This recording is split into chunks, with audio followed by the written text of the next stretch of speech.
Now there was a man of the Pharisees named Nicodemus, a member of the Jewish ruling council.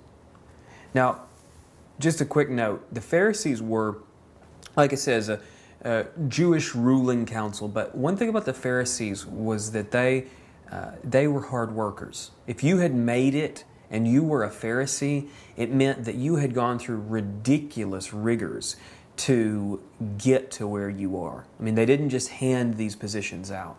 This was after years and years of study and hard work. So this is a guy who is respected in society above almost anybody else. So a guy named Nicodemus, ruling class, hard worker, and probably very legalistic, because you just would have to be in this, this kind of system. Now there was a man of the Pharisees named Nicodemus, a member of the Jewish ruling council. He came to Jesus at night. Now that's interesting because maybe for two different reasons. For one, John uses this image of light and dark pretty often. And so I like the idea, it's not exactly for sure in here, but I like the idea that Jesus is the light. I mean, we saw that in the first couple of chapters. It represents Jesus as the light. And the world is in this state of darkness. And so those who come to Jesus to learn, they're coming from a place of darkness. And so I like that it's at night. Now, I don't know if John intended that. He might have, but he might not have. The other thing is that Nicodemus, being at this high place of status, probably came to Jesus at night to avoid others noticing, avoid others seeing what he was doing. Probably didn't want people to know that he was going to Jesus because of some of the things that Jesus had already done, turning over tables in the temple and things like that. He came to Jesus at night and said, "Rabbi, we know you are a teacher who has come from God, for no one could perform the miraculous signs you are doing if God were not with him."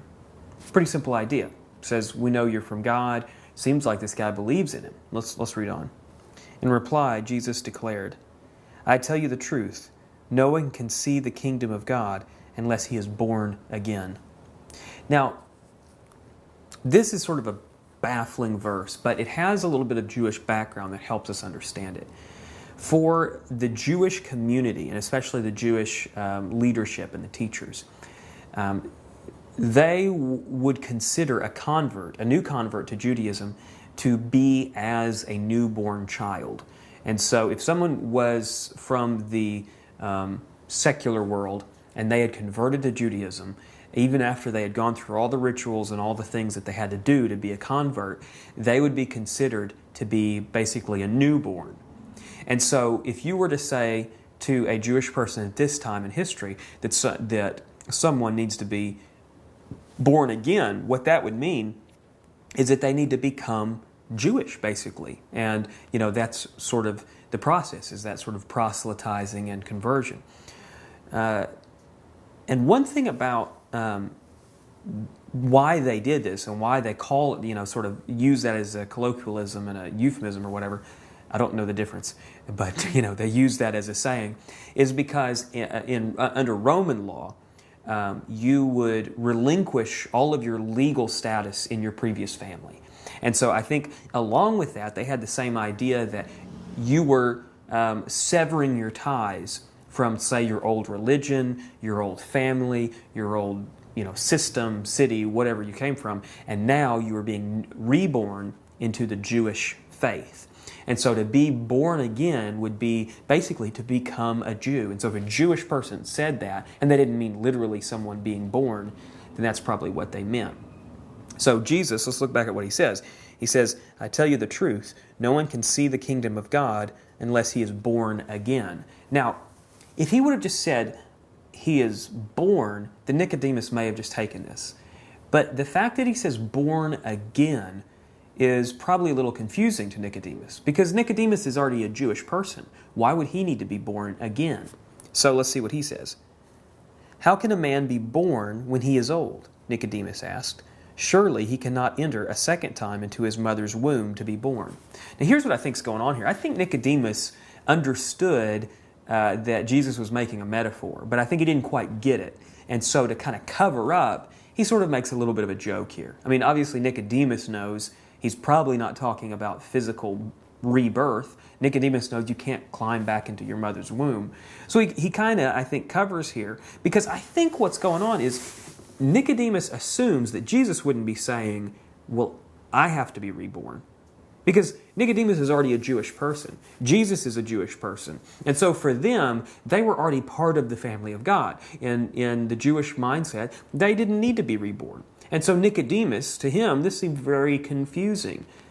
But I think what it reveals is that Nicodemus is, like so many others, missed what he was getting at first. So let's read on. Jesus answered, I tell you the truth. No one can enter the kingdom of God unless he is born of water and the Spirit. You could translate this as water. The Greek would allow for the translation water, which is the Spirit. So either one could be accurate. So I tell you the truth, no one can enter the kingdom of God unless he is born of water and the Spirit. Flesh gives birth to flesh, but the Spirit gives birth to spirit.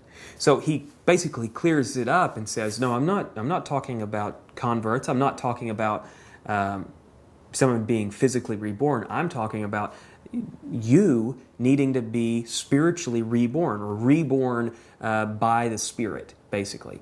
And John talks about the Spirit a lot in the book of John.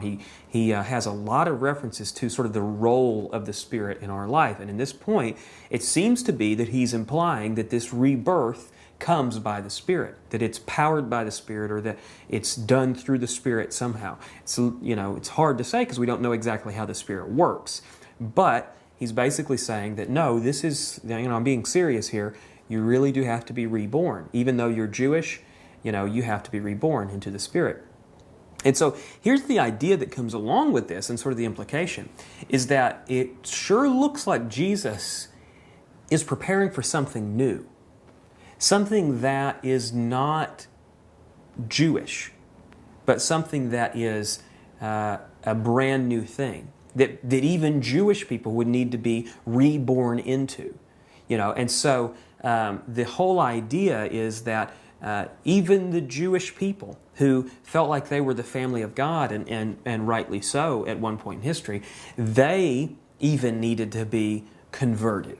That the conversion of them would be just like the conversion of everybody else. It was needed, and it was what had to happen. And so Jesus points to that here.